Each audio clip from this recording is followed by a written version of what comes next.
Das Warten hat ein Ende. Endlich geht's hier mal los, Freunde. Sport an! Alrighty then, liebe Leute, und damit herzlich willkommen zu einer weiteren Folge Shakes and Fidget. Und wir sind wieder auf EU11 und ja, wir sind frisch Level 50 geworden. Ich will dann gleich mal durch die Hardline Dungeons gehen. Vorher aber ein paar Worte zu den Expeditionen, die ja zuletzt auch etwas genervt wurden. Und vorneweg muss man sagen, ich habe ja die Expeditionen in einigen Videos, als sie in der Beta-Phase nochmal neu waren und dann auch gelauncht worden, ja, extrem gefeiert. Habe gesagt, das ist eine super Ergänzung zum Serverstart. Serverstarts werden dadurch noch besser. Und prinzipiell hat sich das ja noch nicht mal so richtig doll geändert. Was definitiv natürlich aufgefallen ist und einigen etwas negativ aufstößt, sind ja gerade diese Goldboni bei, sag ich mal, High-Level-Chars, weil natürlich dann Goldcap erreicht wurde und dieses wurde extrem verringert. Ja, und man hat das Ganze natürlich dann auch immer ein bisschen verglichen mit der Alu. Und ja, da gab es ein bisschen negatives Feedback von einigen Seiten und ich kann es nachvollziehen, aber ich finde, das ist jetzt nichts oder kein Grund, das Ganze ja, ganz pessimistisch zu sehen, weil die Expeditionen bringen nach wie vor einen taktischen Unterschied. Wenn man wenig Zeit hat, kann man relativ schnell relativ gute Ressourcen bekommen. Man hat im Schnitt immer noch eine relativ gute Quest, ja. Und wenn man sich ein bisschen die Zeit nimmt, da gibt es auch mittlerweile Shakes and Fidget Discord auch so ein paar Hilfestellungen dazu gibt es oder Rankings für ja, Expeditionen, wo man zum Beispiel noch mehr Gold bekommen kann. Und ja, da kann man sich also auch wirklich ein bisschen hineinsteigern. Das bringt also noch mehr Vielfalt ins Spiel als halt nur die Alu, wo man guckt, gehe ich auf XP oder gehe ich auf Gold. Und es gibt immer noch ein paar Sachen, wo die Expeditionen nach wie vor richtig mega geil sind. Beispiel, ja, wir haben auf EU11 kein Event. Trotzdem kann ich, beziehungsweise EU11 ist gar nicht so das geile Beispiel. EU10 ist eigentlich viel besser. Ich bin da ja schon länger auf Fortress 20 und ich kann einfach durch die Expedition, die ich heute schon gespielt habe, mir Holz und Steine farmen innerhalb der Woche, was ich gar nicht kann. Also ich hole das Gold nur noch über Glücksrad, Hütchenspieler und halt die Expedition hole ich mir das Holz und die Steine ab für Hall of Night. Ja, ich bin von 15 auf 19 zuletzt hochgegangen und sammle jetzt für Hall of Night 20. Ja. Und klar, ich könnte noch viel mehr Holz und Steine generieren, wenn ich Festungspartnerschaft hätte und so, aber das ist halt nach wie vor ziemlich geil. Auf EU11 ist es, oder zum Serverstart und respektive jetzt EU11 ist auch sehr geil gewesen. Ich bin zum Beispiel mit Stufe 49 hatte ich eine 2,5 Alu-Quest, also 3 zur Auswahl. 2 hatten niedrig XP, die höchste hatte 6900 XP und waren 30 Gold. Und als Expedition habe ich auch die 2,5 Alu gespielt, habe alle 3 Sterne bekommen und habe ja, ähnlich viel XP bekommen, aber 50 Gold mehr plus ich habe sogar eine Truhe erspielt. Das heißt, ich habe mit dieser Alu ja, 3-mal so viel Gold gemacht und kein XP-Verlust. Klar ist es so, dass die Expeditionen sich in der Regel nur lohnen, aber das war vorher auch schon so, wenn man halt die 3 Sterne macht. Ich sag mal zu 80-90% der Fälle ist es aber immer möglich. Und dann habe ich nochmal 12 Alu, glaube ich, 12,5 Alu gemacht mit Level 49. Bin von Level 49 über diese Expedition mit 12,5 Alu auf Level 50 gestiegen und ich habe direkt sogar einen Spiegel und den Schlüssel gedroppt bekommen. Also die Expeditionen sind keine 100%ige Chance auf den Schlüssel, aber sie sind schon eine deutlich höhere Chance, einen Schlüssel zu finden. Für einen Serverstart, das ist ja direkt Tag 2 schon spürbar gewesen oder Tag 1 vielleicht sogar.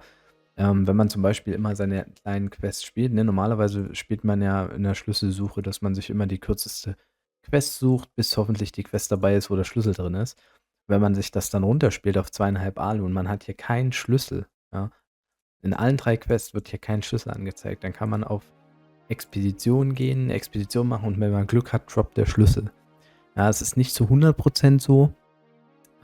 Ich habe das auch einmal aufgenommen, da ging es halt natürlich schief, ja. aber trotzdem bringt die Expedition dort nochmal einige Hilfestellungen mit und das ist nicht alles, auch Früchte, Alter, ist auch ein Thema. Es kann zum Serverstart sehr, sehr stark sein, genauso wie auch Seelen. Also dieses ganze Ressourcenthema, natürlich ist es random, ja, man weiß es nie hundertprozentig. Also wenn man halt wirklich viele Ressourcen haben will, müsste man eigentlich die kleinsten Expeditionen spielen und immer wieder hoffen, dass das Richtige gedroppt wird. Oder man spielt 100 Alu-Expeditionen und hofft dann die richtige Ressource zur Auswahl zu haben. Overall immer noch top. Es gibt ein paar Sachen, die man beachten muss. Zum Beispiel, ich finde, bei Pet-Suchen lohnt sich Expeditionen definitiv nicht, weil man dieses Pet-Ei auswählen muss und dann kriegt man halt keine anderen Ressourcen dafür. Also man kann nicht Holz sammeln und gleichzeitig das Pet-Ei. Aber wenn man dringend ein Pet braucht, ist es auch wie mit den Schlüsseln so, findet man nicht die richtige Quest, kann man über die Expeditionen hoffen, dort das Ei zu finden. Also overall sind die Expeditionen nach wie vor richtig gut und im High-Level-Char-Bereich ja, würde ich wahrscheinlich immer, also spiele ich aktuell so ein bisschen gemixt. Ja. Also ich versuche immer natürlich die 3 Sterne zu bekommen und gleichzeitig die Chest. Ich denke, das ist insgesamt immer die beste Taktik und da gibt es natürlich, oder gilt die Tierliste nach Expeditionsfiltern, die am ehesten die Sterne bringen. Aber wenn es ums Gold geht, die sind ja Sterne unabhängig, hat man natürlich noch andere Möglichkeiten. Und ja, ich hoffe nach wie vor, also ich hoffe nicht, dass sie noch mehr genervt werden. Was ich mir wünsche von den Expeditionen, aber das wünsche ich mir schon von Anfang an, ist, dass man nochmal andere Reward-Stufen hat. Also mehr als 3, weil ich finde, um ehrlich zu sein, sollte es auch eine Möglichkeit geben, vielleicht noch mehr XP zu bekommen, wenn man es eben schafft, auf 45 oder auf 50 Sterne, also teilweise kann man ja 60, 70 Sterne erreichen. Natürlich nicht immer, aber dass dann der XP-Value noch höher ist, das würde ich mir wünschen. Wenn man es natürlich ein bisschen härter macht, würde es bedeuten, bei 40 Sternen gibt es weniger XP als bisher. Dafür gibt es bei 50 Sternen mehr XP als bisher. Dann hat man nochmal eine ganz andere taktische Komponente. Würde vielleicht nicht jedem gefallen. Ich fände es ganz cool, weil ich bin der Meinung, wie gesagt, zu 80, 90% ist das machbar. Ja. Aber, also vielleicht dann nicht mehr zu 80, 90%, sondern zu 70, 80%. Und die Ressourcen kriegt man ja trotzdem. Also das ist so ein Gedanke, den ich eigentlich habe, weil oftmals hat man vielleicht schon nach 7 von 10 ja, Floors, oder ich weiß gerade nicht, wie es heißt, die 40 Sterne und dann kriegt man keine Truhe mehr. Ne? Da hofft man maximal, man kriegt noch eine Truhe oder so. Ja, und dann kriegt man das so ein bisschen durch. Das ist so ein bisschen ärgerlich. Aber das sind die Gedanken dazu. Im Anschluss gucken wir jetzt nochmal rein, wie es denn jetzt hier ab Level 50 weitergeht. Kurz nochmal in die Ehrenhalle geguckt. Die ersten haben über 10.000 Ehre. Das ist eine gute Leistung. Susi nach wie vor vorne dran. Es gibt ein paar, die versuchen da ein bisschen dran zu bleiben, die vielleicht durch Dungeons auch ein bisschen aufholen können. Also wo das Level oder der Levelabstand geringfügiger ist. Malwitch als Nicht-Dämonenjäger da sehr weit dabei oder fast mit der höchste. Er ist hier auch noch ganz gut dabei. Und dann eben auch die Assassinen sind nach wie vor stark dabei. Also Plate vorne ran. Und ja, es wird so sein, kommendes Event ist Gold-Event, Pet-Event, Seelen-Event. Da wird hier auch noch mal ein bisschen was passieren. Da werden sehr viele Spieler, die jetzt hier in diesem Levelbereich sind, gegebenenfalls Pilze investieren, um auf 210 bis 220 zu gehen. Also die Hölle kriegt man locker geklärt, da ist man schon über 200 bis zum 13. Stock.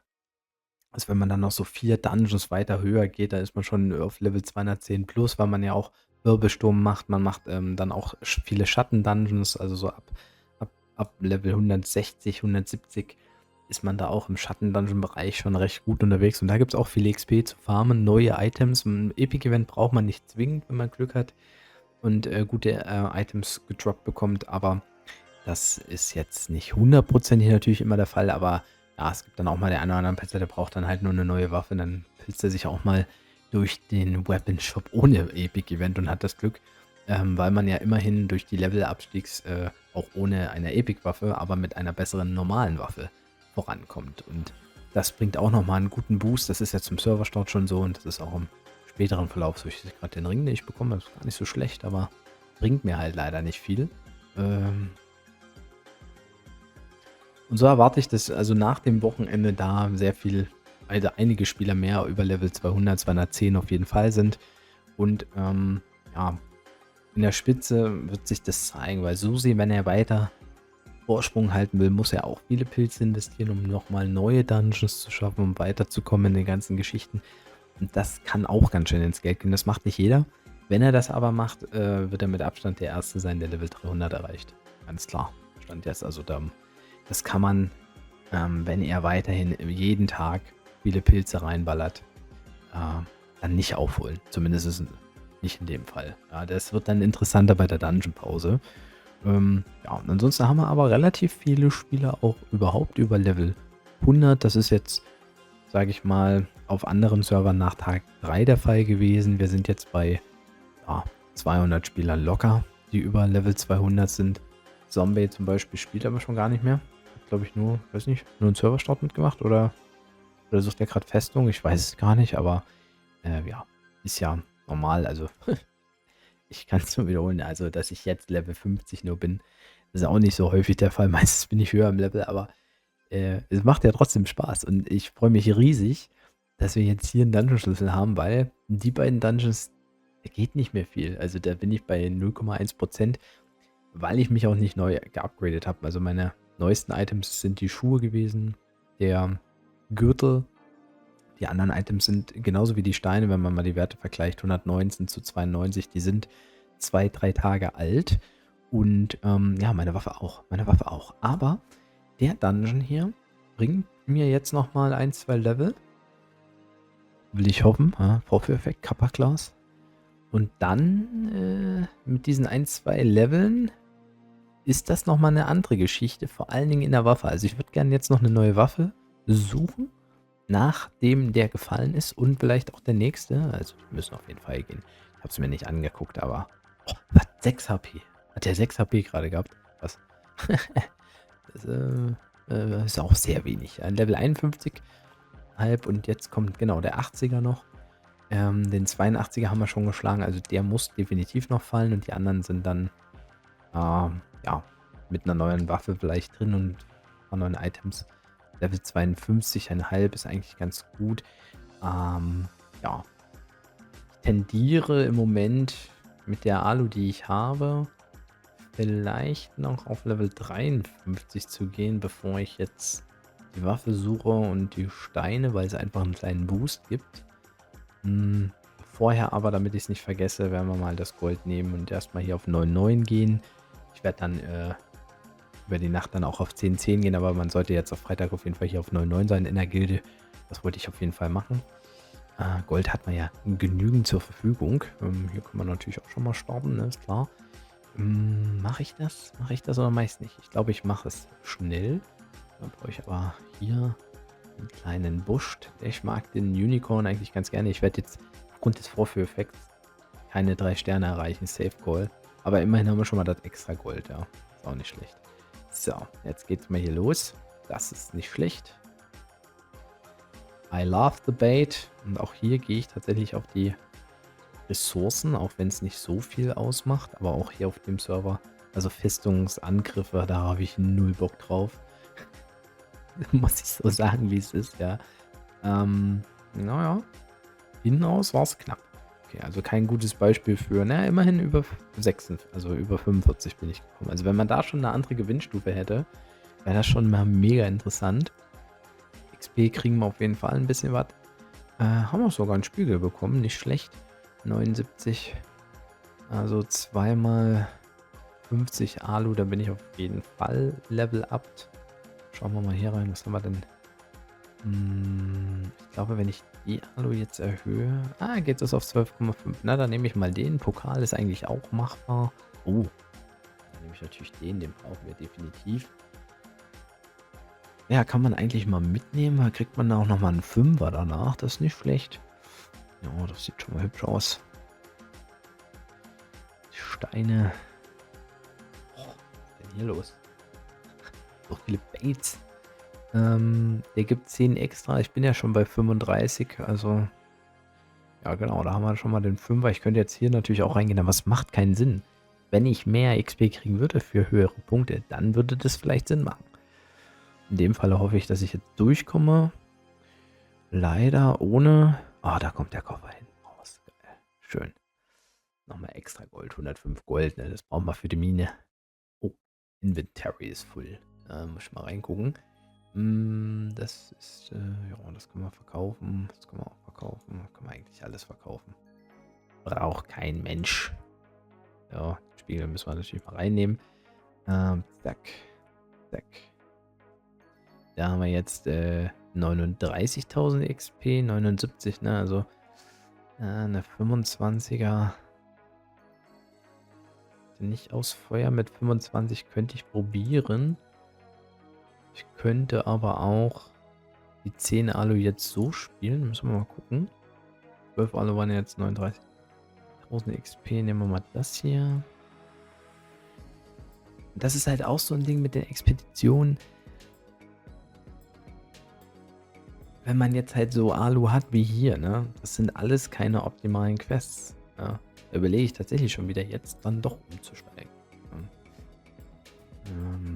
Ja. 71.000. Es würde leider noch nicht hundertprozentig reichen. Ich glaube, ich kein Mittel, das zu schaffen. Gehen wir mal rein jetzt hier. Also, da hatte ich schon hin und wieder, aber das liegt meistens, also eigentlich liegt es in der Regel an einem Bait. Also ohne einen Bait ist es gar nicht so einfach. Deshalb, weil ich noch nicht weiß, wie sich das entwickelt. Ja, so ein Bait ist hilfreich. So ein Bait ist sehr, sehr hilfreich. Aber der gibt halt immer nur 4 Punkte. Also einen anderen Bait, oh, das ist natürlich stark. So ein Doppelbait ist... Boah, WTF. Ja, okay. Ja, leider, ja. Da hätte ich doch die Truhe am Anfang mitnehmen können. Es weiß halt keiner, ja. Es weiß keiner. Es reicht locker aus, was ich hier habe. Dann kriegen wir sogar nochmal auf 56 Punkte gespielt. Ja, und jetzt stellt euch mal die extra XP vor, ja, mit meinen Gewinnstufen. Wer fett, so reicht es halt nicht. Ach doch, reicht. Und einen Spiegel haben wir auch bekommen. Sehr geil. Super. Da sind wir jetzt 53, haben sogar 2 Spiegel bekommen. Und ja, 225 die Waffe hier. Also wir können auf 230 fast schon gehen. Ja. 238, also 240. Mit einer schönen Rechts-Rausspanne, dann freut sich der Basti, wenn die denn aufblüht.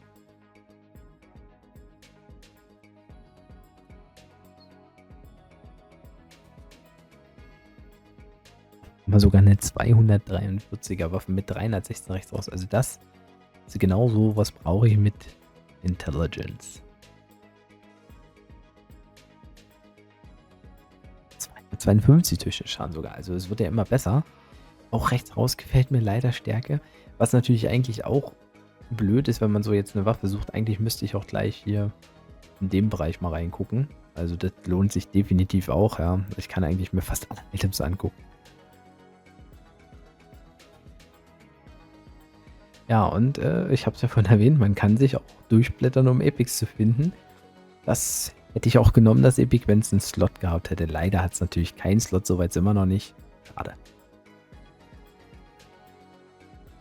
Ja, ist eigentlich ein bisschen untypisch, aber die hat eine sehr gute Durchschnittsspanne, einen sehr guten Rechts-Raus-Damage und auch so von den Werten her ist es ganz passabel. Es ist halt rein Constitution, das mache ich eigentlich wirklich ungern, aber wenn das halt der Fall ist, gut, ich habe mir hier dieses Item auch geholt, weil es gut war, die Handschuhe mit einem Ausdauerstein, dann kann man aber auch noch die anderen Items natürlich switchen, beziehungsweise kann man dann natürlich auch mal ein reines, ja, oder die Steine einfach nochmal austauschen, wenn man das Glück hat.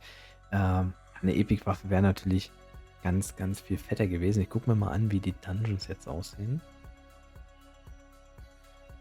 Und ich wollte sagen, ich bin vielleicht bei 0,87% und so, wollte mich eigentlich schon drüber freuen, aber dann habe ich festgestellt, dass ich noch die alten Waffenwerte drin habe. Also 136 Minimalschaden anstelle 117. Ja, das bringt schon mal ein bisschen was, ja, wenn man das hochrechnet. Den 0,1 bis 0,2% mehr. Aber jetzt kommt der erste Glue. 279 alt. Rechts raus jetzt 368. Und da sagt der Swamp Warrior von 0,9%. Geht er auf fast 4% hoch. Ja, Cutthroat geht auch. Also da geht da ein bisschen was. Ja. Also die Waffe eigentlich durch den Schaden schon alleine. Ja. Obwohl es ein bisschen untypisch ist, dass man mehr Intelligenz hat als Constitution. Und ja, wir haben auch nicht so viel Luck, um ehrlich zu sein. Da fehlt es jetzt tatsächlich an den Epics ab Level 50, aber ja, wir haben hier wirklich, also gerade mal hier die Dinger angucken beim Cutthroat. Wir sind bei 7% eigentlich, also das dürfte jetzt nicht lange dauern, dass die fallen und ja, die geben gut XP.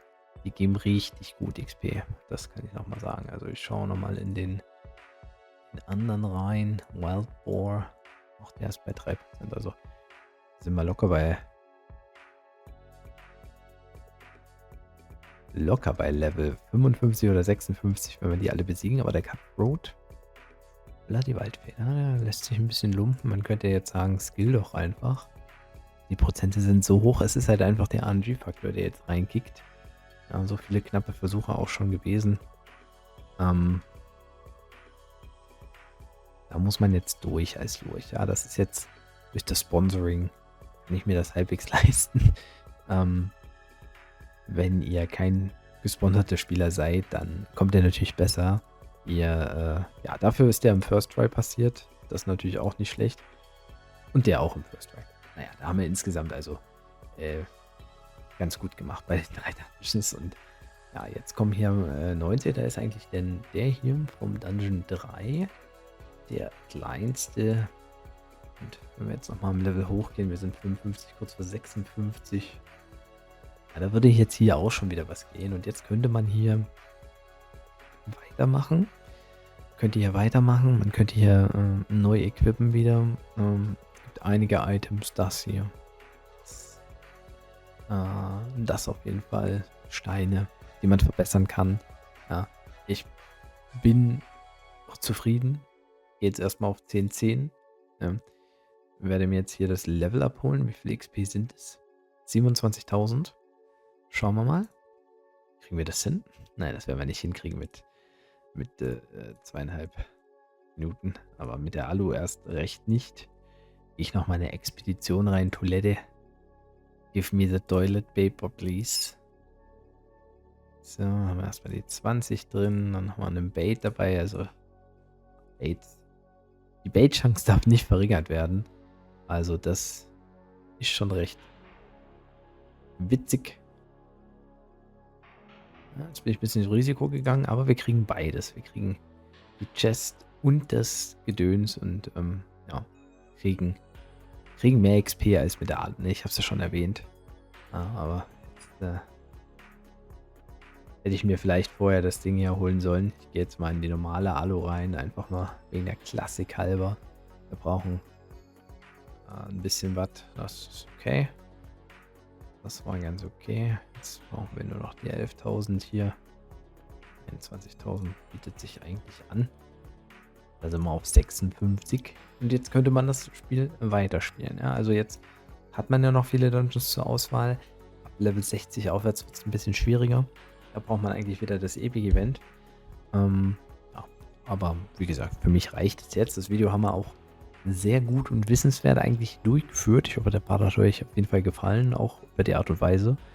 Und ja, es macht mir einfach immer am meisten Spaß, diesen Early Game Content zu zeigen, weil man aus jeder Situation mit ähnlichen Prinzipien immer relativ viel herausholen kann. Und ja, die meisten Leute in Shakes the Fidget spielen das Early Game. Das ist eine Statistik, die steht einfach 100%ig fest. Deshalb bedanke ich mich fürs Zuhören. Haut doch auf jeden Fall rein. Macht Tschüss und Servus. Euer Basti. Ciao, ciao.